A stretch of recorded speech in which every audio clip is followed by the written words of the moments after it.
মার্কিন president Donald ট্রাম্পকে হত্যার জন্য ইরান নতুন একটি পরিকল্পনা করেছে বলে গোয়েন্দা তথ্য যুক্তরাষ্ট্রকে দিয়েছে ইসরায়েল। সিএনএনের প্রতিবেদনে বলা হয়েছে, এই তথ্য দুই দেশের চলমান উত্তেজনায় নতুন মাত্রা যোগ করেছে। সূত্রগুলোর দাবি, ট্রাম্পকে হত্যার সম্ভাব্য পরিকল্পনা নিয়ে যুক্তরাষ্ট্র কয়েক সপ্তাহ ধরেই বিভিন্ন গোয়েন্দা তথ্য পাচ্ছিল।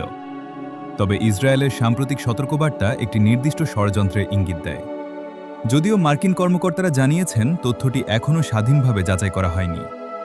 উল্লেখ্য, ২০২০ সালে ট্রাম্পের নির্দেশে ড্রোন হামলায় ইরানের শীর্ষ জেনারেল কাসেম সোলাইমানি নিহত হওয়ার পর থেকেই যুক্তরাষ্ট্র আশঙ্কা করে আসছে, প্রতিশোধ নিতে ইরান ট্রাম্পকে লক্ষ্যবস্তু করতে পারে।